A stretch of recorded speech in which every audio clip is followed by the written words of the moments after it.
ಯಾವುದೇ ಕಾನೂನು ನೆರವು ಕೂಡ ಸಿಕ್ಕಿಲ್ಲ. ಪೊಲೀಸ್ ಠಾಣೆಯಲ್ಲಿ ನ್ಯಾಯನೂ ಸಿಕ್ಕಿಲ್ಲ. ಸರ್ಕಾರಕ್ಕೆ ಮೋಸ ಮಾಡ್ತಾವ್ರೆ ಅಂತ ನಾವು ಹೇಳ್ತೀವಿ ಸರ್.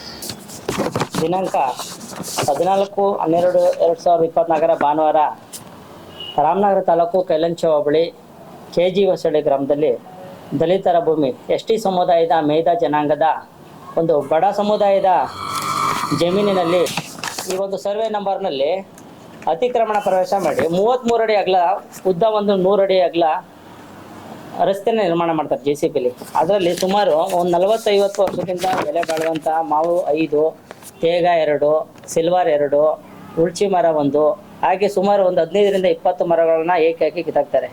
ಈ ದಲಿತರ ಭೂಮಿಗೆ ಯಾವುದೇ ರೀತಿಯ ನೋಟಿಸ್ ಕೊಟ್ಟಿರೋದಿಲ್ಲ. ಹಾಗೆ ರೆವಿನ್ಯೂ ಇಲಾಖೆಯವರು ಸರ್ವೆ ಮಾಡಿರೋದಿಲ್ಲ. ಸಂಬಂಧಪಟ್ಟ ಯಾವ ಅಧಿಕಾರಿಗಳು ಕೂಡ ಈ ಸ್ಥಳಕ್ಕೆ ಭೇಟಿ ನೀಡಿರೋದಿಲ್ಲ. ಆ ಲೋಕಲ್ನಲ್ಲಿ ಇರುವಂಥ ಗ್ರಾಮ ಪಂಚಾಯತಿ ಸದಸ್ಯರು ಹಾಗೂ PDO ಇವರುಗಳ ಒಂದು ದುಂಡಾವರ್ತಿಯಿಂದ ಏಕಾಏಕಿ ಅತಿಕ್ರಮಣ ಪ್ರವೇಶ ಮಾಡಿ ದಲಿತರ ಭೂಮಿಯನ್ನು ಕಬಳಿಸುವ ಉದ್ದೇಶದಿಂದ ಮತ್ತು ಇವರು ಒಂದು ರಸ್ತೆ ಅಭಿವೃದ್ಧಿ ಹೆಸರಿನಲ್ಲಿ ದುಡ್ಡು ಮಾಡ್ಕೊಳ್ಳೋ ಉದ್ದೇಶದಿಂದ ಏಕೈಕಿ ನುಗ್ಗಿ ಮರಗಿಡಗಳನ್ನೆಲ್ಲ ಕಿತ್ತಾಕಿ ರಸ್ತೆ ಮಾಡಿರ್ತಾರೆ. ಮಾನ್ಯ DGP ಸಾಹೇಬರು ಕೂಡ IGP ಸಾಹೇಬರು ಕೂಡ ನಾವು ಫೋನ್ ಕರೆ ಮೂಲಕ ತಿಳಿಸಿದ್ದೀವಿ ದೂರನ್ನ. ಅವರು ಕೂಡ ನಮ್ಮ ದೂರನ್ನ ಸ್ವೀಕಾರ ಮಾಡವರೆ. ಯಾವುದೇ ಕಾನೂನು ನೆರವು ಕೂಡ ಸಿಕ್ಕಿಲ್ಲ. ಪೊಲೀಸ್ ಠಾಣೆಯಲ್ಲಿ ನ್ಯಾಯನೂ ಸಿಕ್ಕಿಲ್ಲ. ದೂರು ಕೊಟ್ಟ ನಂತರ ದೂರೇ ಅಂತಿಮ ಏನಿಲ್ಲ FIR ಮಾಡ್ಬೋದಾಗಿತ್ತು. FIR ಮಾಡಿ ಅವ್ರ ಮೇಲೆ ಕ್ರಮ ಕೈಗೊಂಡು ಏನು ತಪ್ಪಿತಸ್ಥರಿಲ್ಲ ಅಂದರೆ B ರಿಪೋರ್ಟ್ ಹಾಕ್ಬೋದಾಗಿತ್ತು. ರಾಮನಗರ ಗ್ರಾಮಾಂತರ ಪೊಲೀಸ್ ಠಾಣೆಯಲ್ಲಿ ಆಲ್ರೆಡಿ ನಮ್ಮ ಸಿವಿಲ್ ನ್ಯಾಯಾಲಯದಲ್ಲಿ 3 ಜನ ಆರೋಪಿಗಳನ್ನ ಬಿಟ್ಟಿರೋ ಬಗ್ಗೆ ಆಲ್ರೆಡಿ ಕಾಂಟ್ರವರ್ಸಿ ಆಗಿತ್ತು. ಹಾಗೂ ಕೂಡ ಎಚ್ಚೆತ್ಕೊಳ್ಳಲಿಲ್ಲ ನಮ್ಮ ಗ್ರಾಮಾಂತರ ಪೊಲೀಸ್ ಠಾಣೆಯವರು. ಇನ್ನು ಮುಂದಿನ ದಿನಗಳಲ್ಲಿ ಇದೇ ರೀತಿ ಯಾವುದೇ ಸಮಾಜದ ವ್ಯಕ್ತಿ ಆಗಲಿ ಅಟ್ರಾಸಿಟಿನೇ ಅಂತ ಏನಿಲ್ಲ, ಯಾರೇ ಆಗಿರಲಿ ಬಡವರಿಗೋಸ್ಕರ ನೊಂದ ವ್ಯಕ್ತಿಗಳಿಗೋಸ್ಕರ ಧನಿಯಾಗಿರುವಂಥ ಪೊಲೀಸ್ ಇಲಾಖೆಗಳು ಉಳ್ಳವರ ಪರವಾಗಿ ಕೆಲಸ ಮಾಡ್ತವ್ರೆ. ಹಾಗಾಗಿ ಪೊಲೀಸ್ ಇಲಾಖೆ ವಿರುದ್ಧ ನಾವು ಮುಂದಿನ ದಿನಗಳಲ್ಲಿ ಹೋರಾಟನ ಆಗಿದೆ. ಈ ಒಂದು ಪತ್ರಿಕೆಗೋಷ್ಠಿ ಮೂಲಕ ಅವರಿಗೆ ನಾವು ಹೇಳಕ್ ಬಯಸ್ತಾ ಇದ್ದೀವಿ. ಗ್ರಾಮ ಪಂಚಾಯತಿಗೆ ನಾವು ರಸ್ತೆ ಅಭಿವೃದ್ಧಿ ಮಾಡಬಾರ್ದು ಅಂದ್ಬಿಟ್ಟು ತಗರಲು ಕೊಟ್ಟಿದ್ದೀವಿ ಅವರಿಗೆ. ಆದರೂ ಕೂಡ JCB ನರೇಗಾ ಏನು ಹೇಳ್ತದೆ, ರಾಷ್ಟ್ರೀಯ ಮಹಾತ್ಮ ಗಾಂಧಿ ರಾಷ್ಟ್ರೀಯ ಯೋಜನೆ ಅಡಿ ಏನು ಹೇಳ್ತದೆ ಅಂತಂದ್ರೆ ಗೈಡ್ಲೈನ್ಸು, ನೀವು ಹಳ್ಳಿಯಲ್ಲಿ ವಾಸ ಮಾಡ್ತಿರುವಂಥ ಜಾಬ್ ಕಾರ್ಡ್ ಇರುವಂಥ ಕೂಲಿ ಕಾರ್ಮಿಕರಿಂದನೇ ನೀವು ಕೆಲಸ ಮಾಡಿಸಿ ಅಂತ ಹೇಳ್ತದೆ.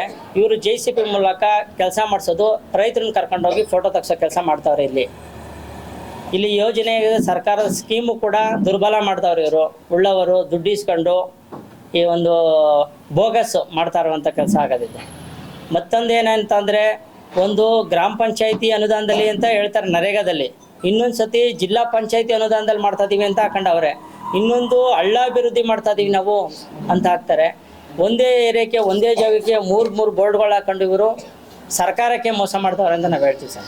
ಇಲ್ಲಿ ಅಟ್ರಾಸಿಟಿ ದೂರು ಕೊಟ್ಟಿದ್ದೀವಿ. ಇವರ ಜಾಗಕ್ಕೆ ದಲಿತರ ಭೂಮಿಗೆ ಅತಿಕ್ರಮಣ ಪ್ರವೇಶ ಮಾಡಿ JCB ಮೂಲಕ ಅಲ್ಲಿ ಬೆಳೆದಂಥ ಗಿಡ ಮರಗಳನ್ನ ಕಿತ್ತಾಕಿ ಮತ್ತು ಇವ್ರುಗಳ ಅವಾಚ್ಯ ಶಬ್ದಗಳಿಂದ ನಿಂದಿಸಿ ಇವರಿಗೆ ಕೊಲೆ ಬೆದರಿಕೆ ಹಾಕಿ ಇವರು ಜಮೀನು ಹತ್ರಕ್ಕೆ ಹೋಗ್ದಾಗ ನಿರ್ಣಯ ಮಾಡವ್ರೆ, ಹೋಗಬಾರ್ದು ಅನ್ನೋ ಭಯ ಸೃಷ್ಟಿ ಮಾಡವ್ರೆ. ಮತ್ತು ನೀವೇನಾರ ದೂರು ಕೊಟ್ಟರೆ ದೂರು ವಾಪಸ್ ತಗೊಂಡಿಲ್ಲ ಅಂದರೆ ನಿಮ್ಗೆ ಏನು ಮಾಡಬೇಕು, ಇವರ ಮಗನ್ನ ನಾವು ಕೊಲೆ ಮಾಡ್ತೀವಿ, ಮಗನೇ ಎತ್ತಿಸ್ತೀವಿ ಅನ್ನೋದು ಒಂದು ಬೆದರಿಕೆಯನ್ನು ಹಾಕಿದ್ದಾರೆ ಅವರು. ಮತ್ತು ಅದೇ ಗ್ರಾಮದ ಇನ್ನೊಬ್ಬ ವ್ಯಕ್ತಿ ಈ ವಿಚಾರನ ತಿಳಿಸವ್ರೆ. ತಿಳಿಸಿದ್ರೆ ನೀನೇನು ಮಾಡ್ಕೊ ಅಂದ್ಬಿಟ್ಟು ಅವ್ರಿಗೂ ಧಮಕಿ ಹಾಕಿರೋ ವಿಡಿಯೋ ನಮ್ಮ ಆಡಿಯೋ ಐತೆ ನಮ್ಮ ಹತ್ರ. ಅವ್ರಿಗೂ ಕೂಡ ಬೆದರಿಕೆ ಹಾಕವ್ರೆ. ಇವ್ರದ್ದೇನು ಅಂತ ಅಂದರೆ, ಇವರು ಕಳ್ತನ ಮಾಡೋಕ್ಕೆ ಸಹಕಾರ ಮಾಡಿಕೊಡ್ಬೇಕು ಮತ್ತು ಭೂಮಿನೂ ಬಿಟ್ಕೊಡ್ಬೇಕು. ಹಾಗಾದರೆ ಸರಿ. ಇವರಿಗೆ ಕಳ್ತನ ಮಾಡೋಕ್ಕೆ ಅವಕಾಶ ಕೊಡಲಿಲ್ಲ, ಭೂಮಿ ಬಿಟ್ಕೊಟ್ಟಿಲ್ಲ ಅಂದರೆ ಇವರು ದಬ್ಬಾಳಿಕೆ ಮಾಡೋದು ಅಂಥದ್ದು ಮಾಮೂಲಿ ದಿನನಿತ್ಯ ಇದಾಗೋಗಿದೆ. ಹಾಗಾಗಿ ಪೊಲೀಸ್ ಠಾಣೆಯ ನಿರ್ಲಕ್ಷ್ಯತನ, ಅವರು ಒಂದು ಅಧಿಕಾರನ ದುರುಪಯೋಗ ಪಡಿಸ್ಕೊತಾರೆ ಪೊಲೀಸ್ ಇಲಾಖೆಯವರು. ಸರಿಯಾದ ನಿಟ್ಟಿನಲ್ಲಿ ಕಾರ್ಯನಿರ್ವಹಿಸ್ತಲ್ಲ ಪೊಲೀಸ್ ಇಲಾಖೆ. ಪೊಲೀಸ್ ಇಲಾಖೆ ಸರಿಯಾದ ರೀತಿಯಲ್ಲಿ ಕಾರ್ಯನಿರ್ವಹಿಸದ ಕಾರಣ ನಮ್ಮ ಗ್ರಾಮಾಂತರ ಪೊಲೀಸ್ ಠಾಣೆಯಲ್ಲಿ ಕ್ರೈಮ್ಗಳು ಜಾಸ್ತಿ ಆಯ್ತದೆ. ಅಟ್ರಾಸಿಟಿ, ಆ ಜಾತಿ ನಿಂದನ ಪ್ರಕರಣಗಳು ಕೂಡ ಅತಿ ಹೆಚ್ಚು ನಮ್ಮ ಗ್ರಾಮಾಂತರ ಪೊಲೀಸ್ ಠಾಣೆಯಲ್ಲಿ ದಾಖಲಾಗ್ತವೆ ಅಂತ ಹೇಳ್ತೀನಿ.